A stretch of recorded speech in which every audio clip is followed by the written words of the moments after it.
Aquí estuvo Heliópolis, la vieja ciudad de On, donde, según se dice, se levantó el primer templo de Egipto cuando el país emergió de las aguas después del diluvio.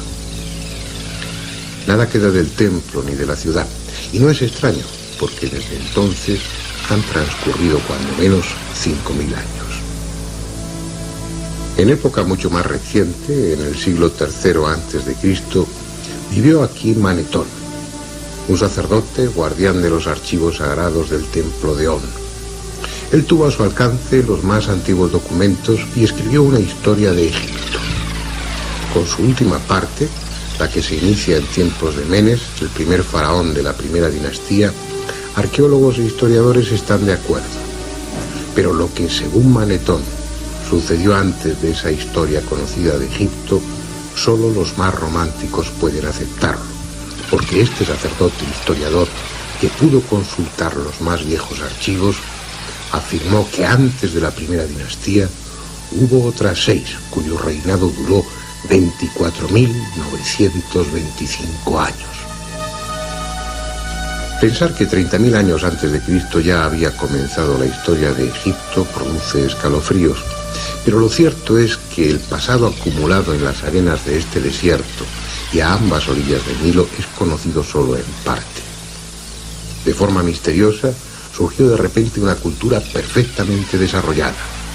Donde solo había nómadas viviendo en plena edad de piedra, apareció bruscamente una civilización de hombres, astrónomos, arquitectos, matemáticos, médicos, escribas, hombres que levantaron pirámides y templos de singular belleza miles de años antes de Cristo. Ciencia antigua, dioses que ya eran viejos antes de que nacieran los que ahora se veneran, todo cabe en esta tierra y en los milenios que duró su historia. Todo menos una construcción singular, una montaña artificial que alguien levantó para desafiar al tiempo y dejar a los hombres del futuro un legado que fuera la síntesis de todo el conocimiento. Una colosal pirámide que encierra en sí misma todos los misterios.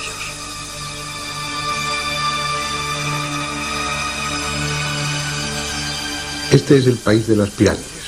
Hay descubiertas más de 100, aunque es posible que otras tantas hayan sido tragadas por los siglos y por la arena. Las que quedan son de los más diversos tamaños y factura, pequeñas y grandes, agudas y chatas, escalonadas y acodadas. Unas son de ladrillo y adobe, otras con la piel de piedra y el corazón de cascotes. Otras son solo un recuerdo, un montículo informe o ni siquiera eso. Muy pocas conservan el empaque y la fuerza que en otro tiempo tuvieron, pero entre todas ellas hay una, la más grande, que escapa a cualquier adjetivo y constituye el mayor monumento que el hombre jamás ha levantado. Si es que fue el hombre y no los mismos dioses quienes lo hicieron.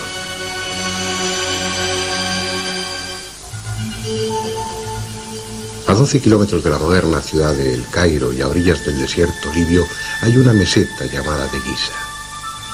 Tiene apenas 40 metros de altura, los justos para dominar los frondosos palmerales de la ribera occidental del Nilo.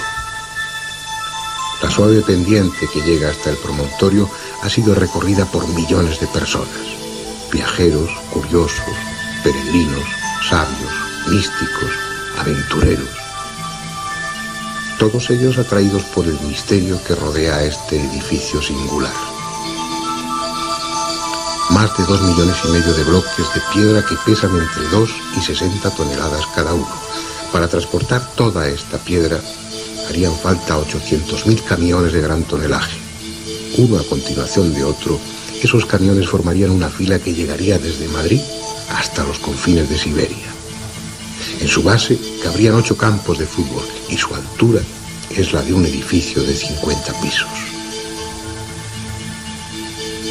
Lo extraordinario, lo increíble, como veremos a lo largo de estos documentales, es que a pesar de su abrumadora masa, de sus gigantescas proporciones, sus errores de nivelación, de orientación, de simetría o de angulación se miden por milímetros. No solo es la obra más colosal que levantó el hombre, sino también la más perfecta. En la misma meseta de Giza y al lado mismo de la Gran Pirámide hay otras 3. La de Kefren, ligeramente más pequeña, que conserva en su cumbre parte del revestimiento original, y la de Micerinos, de menor tamaño y algo más alejada de las otras dos. Aún hay 6 pirámides más, tan pequeñas en relación con las otras que se las conoce como pirámides satélites. 3 están situadas al este de la Gran Pirámide y se dice que sirvieron de sepultura a la familia de Keops. Las 3 restantes, frente a la cara sur de Micerinos, completan junto con la Esfinge el complejo monumental de Giza. La cita obligada para todos aquellos que sienten inquietud por el pasado, el punto de destino al que acuden turistas desde las partes más lejanas del mundo. Se harán fotografías ante ella y luego recorrerán su interior. Unos saldrán impresionados, otros jadeantes por el esfuerzo, los más respirando ansiosamente tras la sensación de claustrofobia que se experimenta en los angostos túneles y pasillos. Pero pocos, muy pocos, saldrán con la conciencia de haber estado en las entrañas mismas del misterio. Pocos, muy pocos, sabrán que han visitado un monumento que, pese a su rotunda solidez, es imposible que esté ahí. Este interés hacia la Gran Pirámide, que mueve a viajeros a recorrer miles de kilómetros para visitarla, no es una moda de estos tiempos. En todas las épocas han llegado hasta aquí sabios y curiosos tratando de descubrir su secreto. Heródoto, el célebre historiador griego, dejó escritas sus impresiones sobre la Gran Pirámide. Estuvo aquí hacia el año 440 a.C.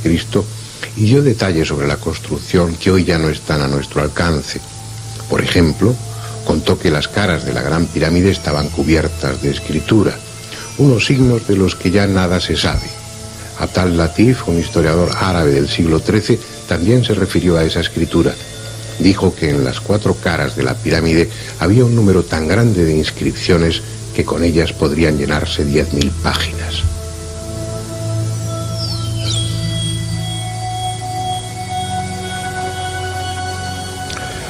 Así pues, griegos y árabes vieron algo que nosotros ya no podemos ver: la Gran Pirámide cubierta por su capa de revestimiento. Mírenla ahora de lejos. Sus caras parecen uniformes. Su superficie, más o menos rugosa, parece que estuviera completa.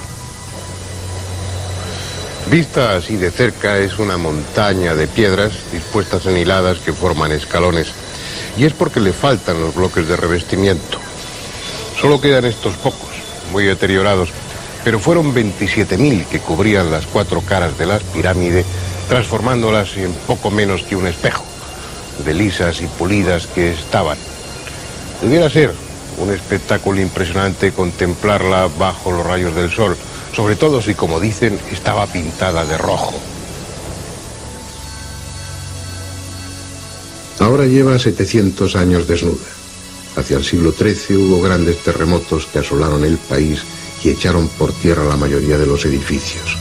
Los árabes construyeron una nueva capital, el Cairá, que significa la victoriosa, y para hacerla recurrieron, entre otras fuentes, a la Gran Pirámide. Los 27.000 bloques de revestimiento fueron desmontados y fragmentados para levantar con ellos palacios, puentes o esclusas, como esta, la de Mohamed Ali, y mezquitas, como la que mandó construir el sultán Hassan en el siglo XIV. Con el transcurso de los años, la Gran Pirámide vio desaparecer los 70.000 metros cuadrados de revestimiento que la cubrían. Con esa depredación es seguro que perdió parte de su belleza, pero conserva toda su grandiosidad. Bien, vamos a ocuparnos ahora de la historia conocida de la Gran Pirámide, de los descubrimientos, de las investigaciones, y de paso recorreremos su interior. Esa historia nos va a llevar al siglo IX y a un hombre, el califa Al-Ma'mún, quien, según la tradición, fue el primero que consiguió entrar en la Gran Pirámide. Era aquella una época de esplendor para los árabes, una época en la que tanto como las conquistas militares interesaban las conquistas científicas. Abdullah al-Ma'mún subió al trono en el año 813. Era hijo del célebre califa Harún al-Rashid, protagonista de algunos cuentos recogidos en Las Mil y Una Noches, y fue, como muchos otros califas, un hábil gobernante y un gran erudito. Fundó universidades, creó bibliotecas y protegió las artes, haciendo de Bagdad, su capital, un centro de cultura y conocimiento. Al-Ma'mún supo de la Gran Pirámide y lo que le contaron excitó su curiosidad. Le hablaron de leyendas que se referían a enormes tesoros, a cámaras ocultas en las que se encerraban todo tipo de objetos, desde mapas de las esferas terrestre y celeste hasta armas construidas con un metal que no se oxidaba, e incluso le mencionaron un cristal que podía ser doblado sin partirse. Así pues, en el año 820, él encargó a un grupo de técnicos que se abrieran paso hasta el interior de la pirámide.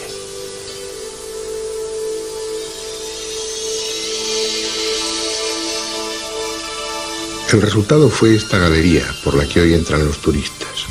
Una mina que rompiendo las piedras penetra 38 metros en dirección norte-sur, evita los bloques de piedra con los que se cegaba la entrada al canal ascendente y llega hasta este.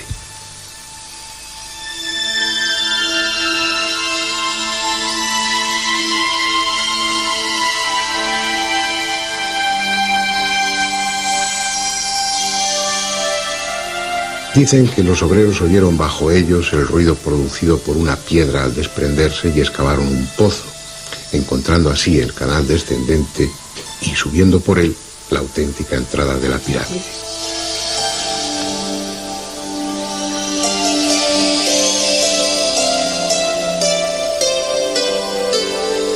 Lo cierto es que, aunque la tradición afirma que el túnel atribuido a Al-Ma'mún fue practicado por el azar, nadie puede creerse que por casualidad perforasen en la dirección correcta, a la altura correcta, que por casualidad evitasen los bloques que taponaban el canal ascendente y que por casualidad hiciesen un pozo que fuese a dar justamente al canal descendente. Lo más probable es que Al-Ma'mún ya conociese la existencia y disposición de los canales antes de abrir el túnel. Y de hecho hay textos que parecen demostrar que la entrada y el canal descendente eran conocidos de antiguo.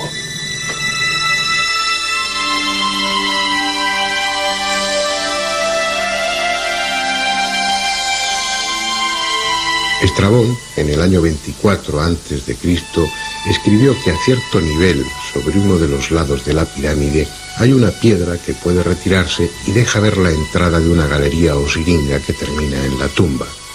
Según Estrabón, el pasaje era angosto y bajo, de menos de 1,20 metros de ancho y de alto. Ese pasaje descendía 114 metros hasta una cámara excavada en la roca viva a 46 metros por debajo de la base de la pirámide. Esa cámara estaba medio llena de agua infestada y de sabandijas. Los datos que proporciona Estrabón son tan próximos a la realidad que no cabe la menor duda de que él conocía la auténtica entrada a la pirámide, esta precisamente donde estamos. También hablan de ella Heródoto y Plinio, aunque con menos detalle, pero mencionan la entrada, el túnel descendente y la cámara que hay al final de él. Según cuenta Estrabón, aquí, en esta entrada, había una piedra basculante dentro de las losas de revestimiento que permitía el acceso. No sabemos si eso es simplemente una leyenda o tal piedra existió en realidad. Bien, antes de entrar, vamos a ver con cierto detalle cómo es esta entrada a la siringa. Lo que primero destacan son los 4 gigantescos bloques de descarga que descansan sobre el dintel de la puerta. Muchos necios, con pretensión de pasar a la posteridad, han inscrito sus nombres. Pero la más estúpida de todas las inscripciones es la que hay en el bloque superior derecho. Está realizada en jeroglíficos por el egiptólogo alemán Lepsius a mediados del siglo pasado, y en ella se refiere al rey de Prusia, Federico Guillermo IV, ni más ni menos que como rey del Alto y Bajo Egipto. En el triángulo formado por los bloques de descarga y el dintel hay 4 signos grabados.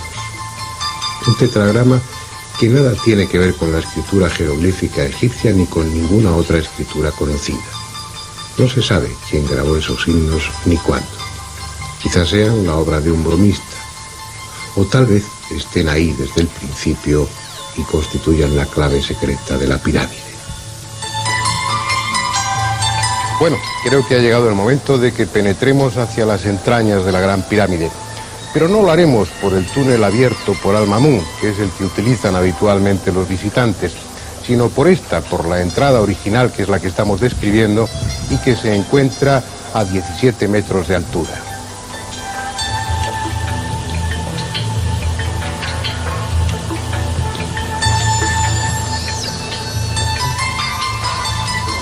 Hay dos barandillas, una a cada lado, y en el suelo un entarimado con tablas transversales para facilitar el descenso.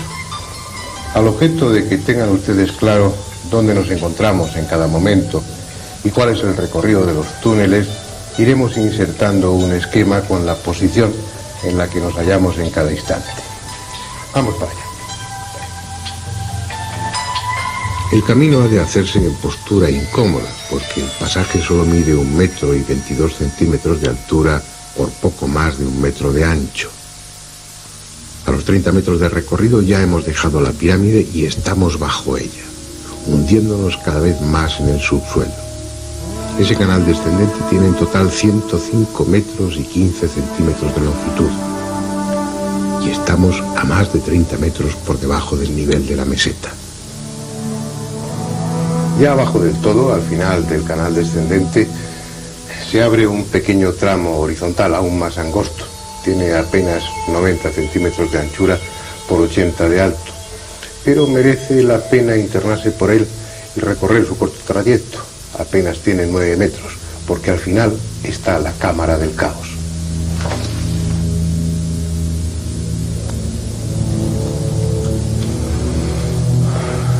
Estamos en la parte más profunda de la Gran Pirámide, en la cámara más recóndita, más subterránea.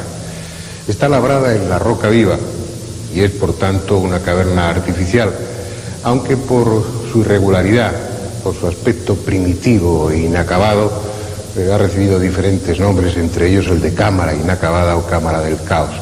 Pero lo mejor será que ustedes y nosotros la veamos con detenimiento. La opinión de los arqueólogos es que se trata sencillamente de una cámara que quedó sin terminar intencionadamente. Aquellos que consiguieran dar con la entrada a la Gran Pirámide solo tendrían un acceso, el canal descendente por el que hemos bajado hace unos minutos. Al llegar aquí y encontrarse esta cámara subterránea sin terminar, los violadores de tumbas pensarían que ni la momia ni el ajuar funerario llegaron a ser depositados en la pirámide.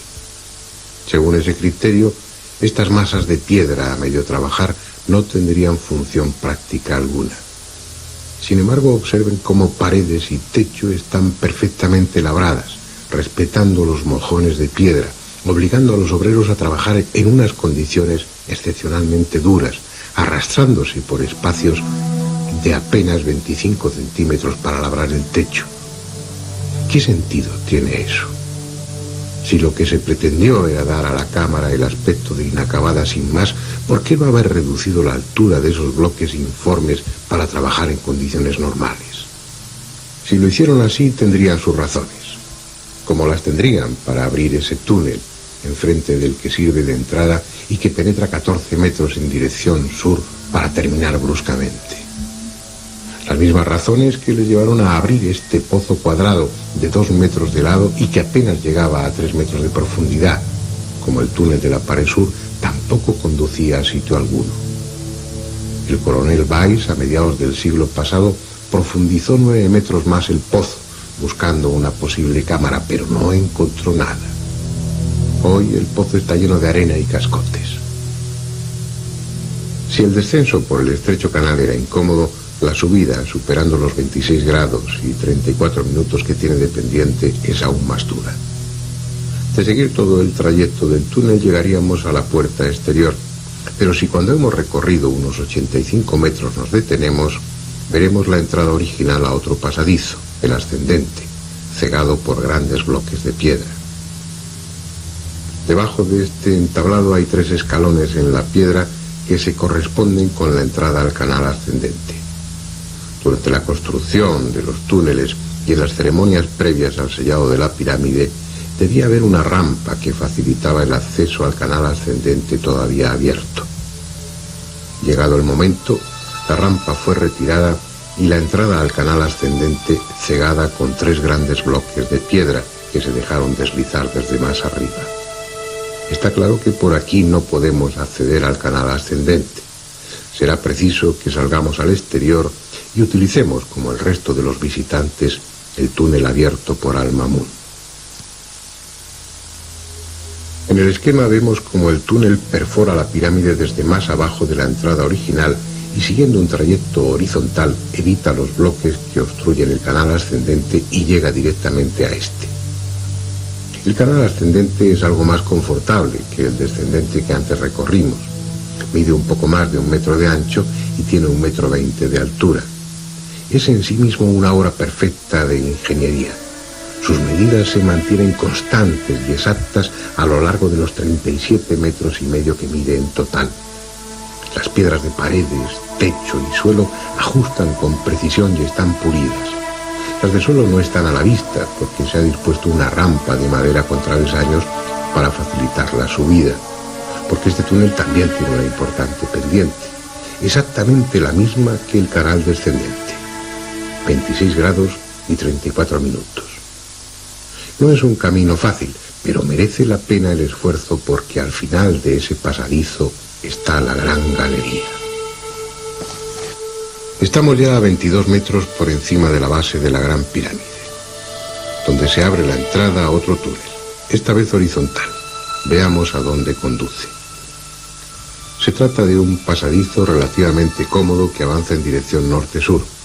Mide algo más de 1 metro de ancho y tiene una altura de 1,18 metros. Cuando se han recorrido 28,5 metros, el suelo presenta un escalón de 52 centímetros y gracias a él se puede entrar casi erguido en la cámara que hay al final del túnel. La llaman la Cámara de la Reina. Es una amplia estancia rectangular construida con piedra caliza de Tura. Mide más de 5 metros por cada lado y el techo en forma de caballete alcanza los 6 metros en su parte más alta. Restos de pintura evidencian que esta cámara estuvo pintada originalmente de azul. No está muy clara su función, aunque la idea más extendida es que se trata del Serdab, de la cámara secreta de la Gran Pirámide, en la que se conservaba el doble del faraón, una estatua probablemente de basalto, con sus facciones, a las que se le había dado vida mediante los ritos isíacos de apertura de ojos y de boca. Esa estatua, ese doble del faraón, probablemente estaba aquí, en este nicho. Si ustedes observan, hay un túnel abierto en el fondo, pero que no corresponde a la obra original. Fue abierto por Weiss y profundiza unos 15 metros sin llegar a sitio alguno. Pero hay otro detalle también importante en este nicho.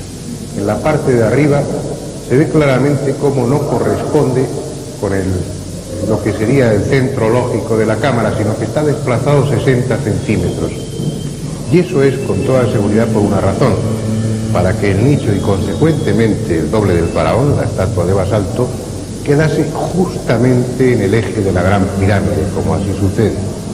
También, por delante del nicho, hay una serie de fracturas en la roca que indican que probablemente existió aquí un pequeño altar o una construcción ceremonial, pero todo eso son conjeturas. Los primeros viajeros que entraron en esta cámara dejaron escrito que estaba cubierta de escombros y que si hubo algún mobiliario original de esta cámara estaba totalmente destrozado e irreconocible. Pero hay otros 2 detalles muy interesantes en esta cámara: la existencia de 2 túneles o conductos, uno en la pared norte y otro en la pared sur, que no fueron descubiertos hasta 1872. Y no fueron descubiertos por la sencilla razón de que estaban tapados, de que la piedra continuaba y la pared era perfectamente lisa. No podía adivinarse que detrás de la piedra existían estos 2 conductos. No se trata de canales de ventilación, puesto que estaban intencionadamente cerrados. La suposición es que se trataba de canales psíquicos, por los que el alma del faraón entraba a visitar a su doble, a esa estatua de basalto que antes mencionábamos.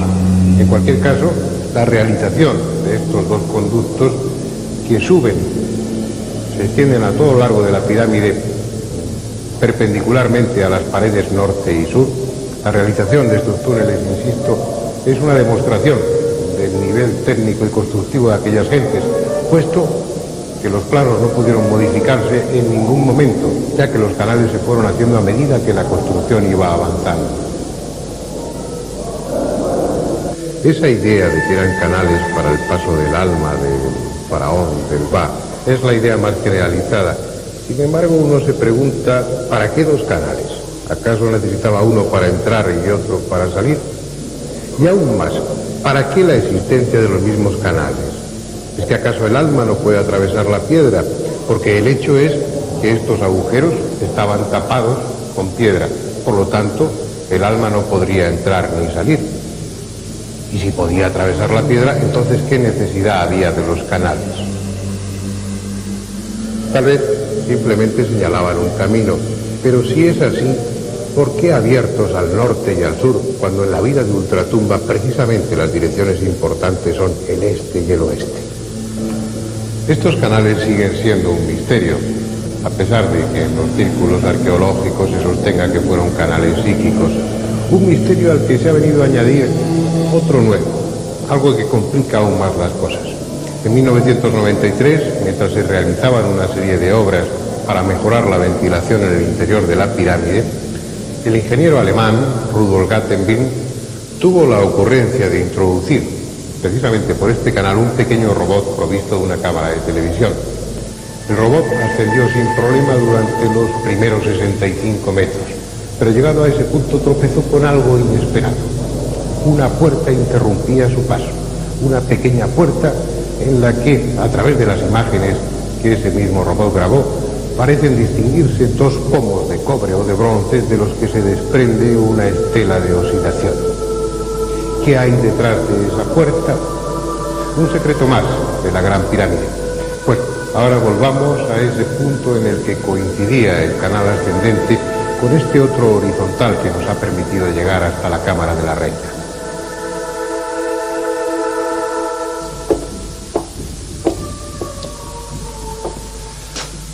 Habíamos llegado antes hasta este punto, subiendo por el canal ascendente. Aquí se inicia la Gran Galería, pero nos hemos desviado para penetrar por este túnel que nos conducía hasta la Cámara de la Reina. Y lo hemos podido hacer porque ya no existe una supuesta losa que debía unir el canal ascendente con la Gran Galería.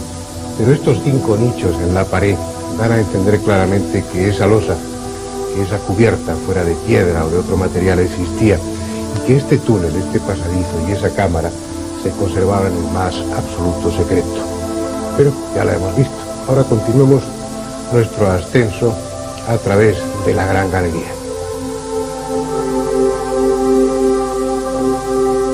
Es algo que impresiona.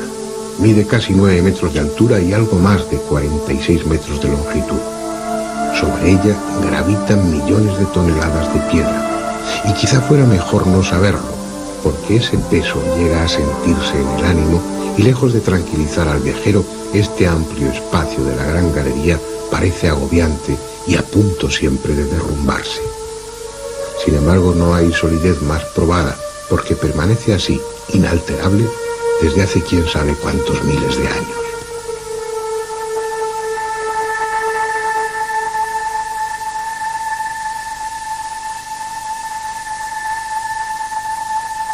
Sus muros, implacablemente paralelos en todo su recorrido, se van cerrando con 7 saledizos, de forma tal que allá arriba el techo, formado por 40 losas imbricadas como tejas, tiene solo 1 metro de anchura, en tanto que en el suelo mide 2 metros, incluyendo en ellos 2 banquetas laterales. Y hay algo en esas banquetas que llama la atención: 28 entalladuras rectangulares situadas en cada una de ellas. ¿Qué son estos huecos? ¿Para qué sirvieron? Posiblemente para contener estatuas.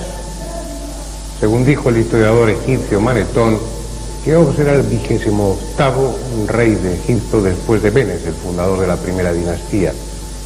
Así pues, es probable que en estos nichos, en estos agujeros, en estas entalladuras, quedasen sujetas 28 estatuas, las de los 27 antepasados de Keops y la de él mismo, repetidas, emparejadas una frente a otra, de tal manera que esta gran galería habría sido una solemne y fúnebre galería de antepasados del rey Keops. Es una hipótesis que se ve avalada por algunos autores árabes que se refieren a la existencia en tiempos antiguos de estatuas dentro de la Gran Pirámide. En cualquier caso ya no están, han desaparecido. Solo queda la gran galería con su desnudez, que la hace aún más impresionante. Una galería que termina más arriba, en un rellano al que se abre un corto y estrecho pasadizo, el que da acceso a la antecámara o cámara de los rastrillos.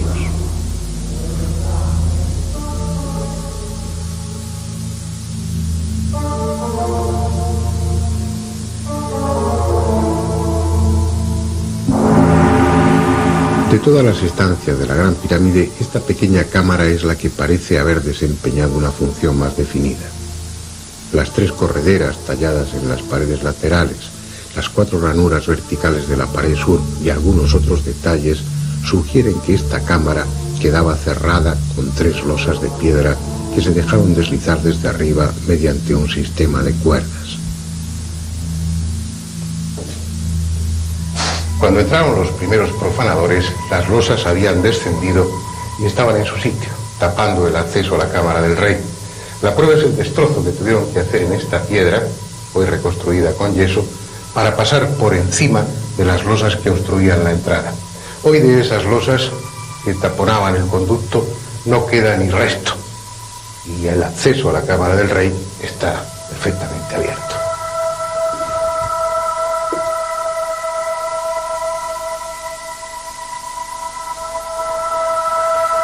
Esta es la más célebre cámara de la Gran Pirámide. Mide más de 50 metros cuadrados y tiene casi 6 metros de altura. Está construida con bloques de granito rojo de Asuán y 9 colosales losas que pesan unas 400 toneladas constituyen el techo. Nada hay en ella, salvo este sarcófago de granito. A finales del siglo XVIII aún estaba la tapa rota y apoyada en la pared, pero hoy ni siquiera eso queda. Solo el cofre de piedra, roto en una de sus esquinas, y la desnuda estancia.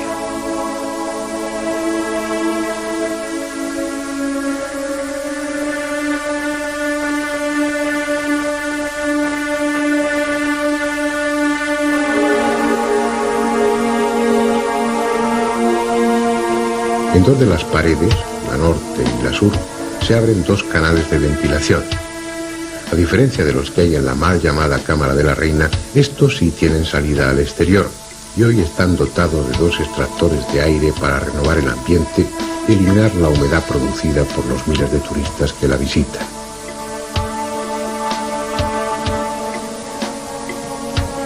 Bien, aunque limpia de escombros y de eyecciones de murciélagos, este interior de la Gran Pirámide que acabamos de visitar es prácticamente el mismo que se encontraron los árabes del siglo IX. La falta de tesoros alejó a los expoliadores y, por su parte, la superstición y las alimañas alejaron al resto de los visitantes.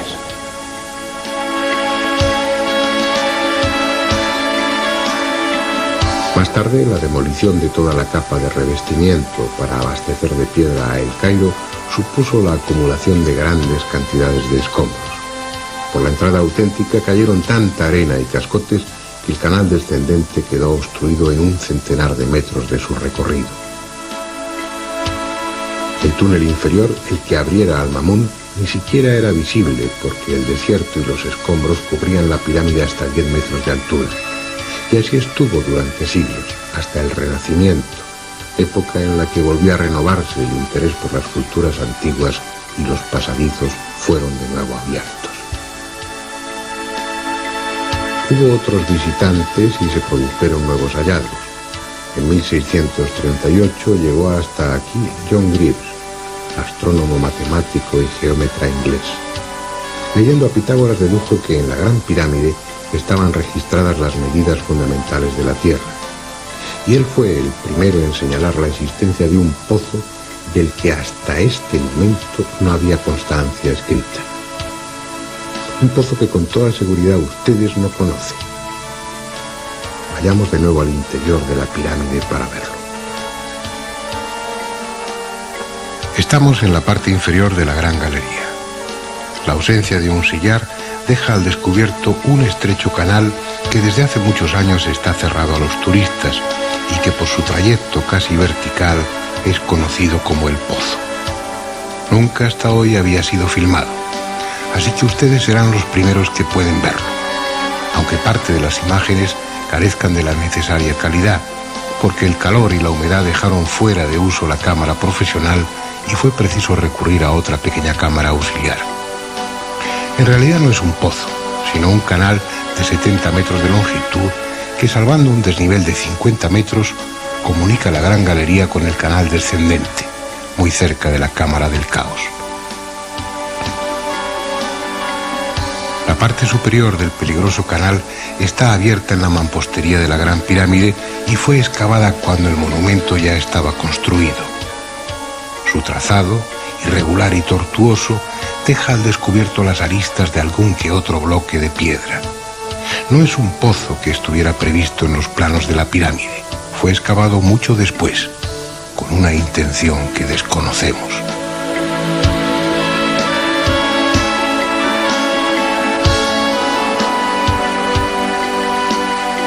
Ahora estamos en la base de la pirámide. Hasta aquí hemos descendido por entre las piedras de la construcción. A partir de este punto, la galería está excavada en la meseta. Y es en este tramo, inmediatamente por debajo de la pirámide, donde se encuentra una pequeña gruta, puede que natural o abierta por buscadores de tesoros hace muchos siglos.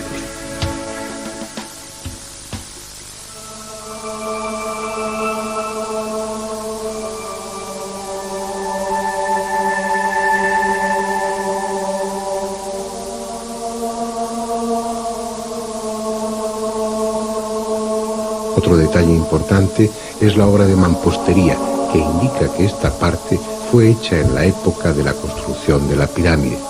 Probablemente este recubrimiento del pozo fue para impedir derrumbamientos, porque se corresponde con una zona de terreno poco firme, de argamasa y piedras casi sueltas.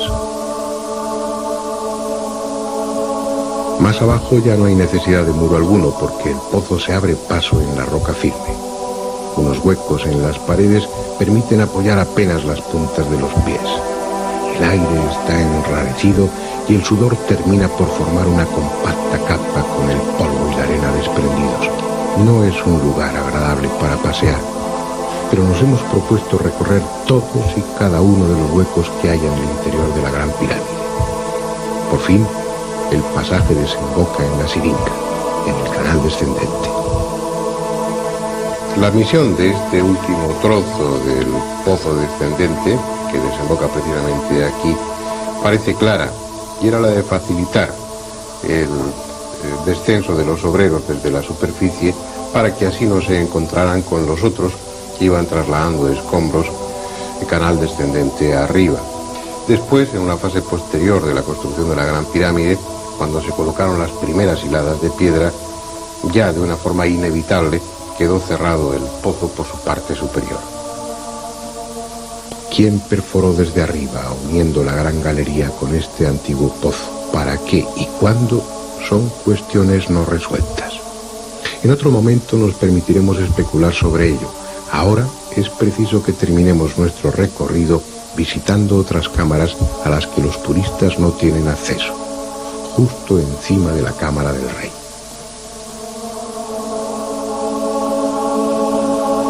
Fue Nathaniel Davison en 1765 el que descubrió accidentalmente que en la parte superior de la Gran Galería, pegado al techo, se abría un boquete cuadrado de 60 centímetros de lado. Estaba casi cegado por excrementos de murciélago. Tras despejarlo, pudo introducirse por el pequeño conducto y entró en una cámara hasta entonces desconocida. Una cámara cuyo suelo está formado por las losas que sirven de techo a la Cámara del Rey. Por tanto, sus medidas son las mismas que las de esta, aunque con 1,20 m de altura. En honor a su descubridor, se la conoce como Cámara de Davison. 72 años después, en 1837, se descubrieron otras 4 cámaras por encima de esta.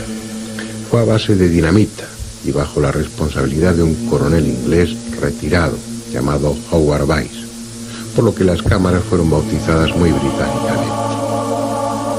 Cámara de Wellington, cámara del almirante Nelson, cámara de Lady Anne Arbuthnot y por último la cámara de Camden, en la que ahora estamos, con el techo en caballete. Todas las enormes losas que forman las cámaras de descarga están sostenidas sobre la estructura general de la pirámide. La visión de estas 5 cámaras que ustedes ven por primera vez en televisión es la primera vez que entran unas cámaras de televisión para grabar su interior. La misión de las 5 cámaras, repito, era aliviar a la cámara del rey del enorme peso que tenía encima y protegerla en caso de terremoto. Una misión que parece haber cumplido perfectamente, porque en esta última cámara, en esta 5ª cámara, se puede ver cómo las enormes losas que forman el techo se han ido abriendo con el paso del tiempo, probablemente por efecto de algún terremoto. Pero la colocación de unas tiras de yeso en algunos de los lugares durante los últimos años ha permitido ver que desde hace bastante tiempo, al menos desde que se instalaron esas tiras de yeso, no ha seguido abriéndose, por lo cual todo hace suponer que dentro de 15 o 20 mil años la Gran Pirámide seguirá estando aquí como está.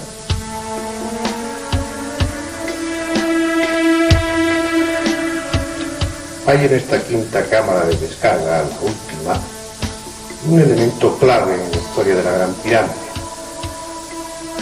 Este cartucho, esta inscripción, en la que según algunos está recogido el nombre de Keops. Así pues, estos jeroglíficos y la mención que hace Heródoto serían las 2 piezas fundamentales para sostener la hipótesis de que la Gran Pirámide fue construida por orden del faraón Keops. Pero hay otros que piensan que no, que lo que figura en esta inscripción no es realmente el nombre de Keops, sino una versión un tanto alterada del nombre del dios solar Khnum, por lo cual no quedaría nada más que el testimonio de Heródoto, que como veremos en su momento también es más que discutible. Por otra parte, en una antigua inscripción jeroglífica denominada la Estela del Inventario, se afirma que la Gran Pirámide ya estaba construida en tiempos de Keops y era conocida como Templo de Isis. Esa misma inscripción dice que Keops se hizo enterrar junto a ella en una pirámide más pequeña.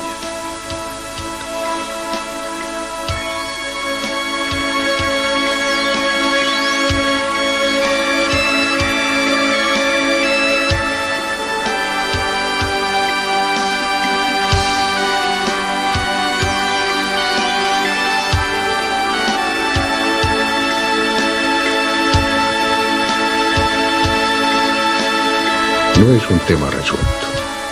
En otros capítulos intentaremos saber más sobre el origen de la Gran Pirámide, la técnica asombrosa que se utilizó en su construcción y las posibles funciones a las que estuvo destinada. Ahora se trataba de un recorrido por su interior, y ese recorrido termina aquí, en el más profundo de sus rincones y junto al más profundo de sus misterios, el que se refiere a la identidad de su constructor.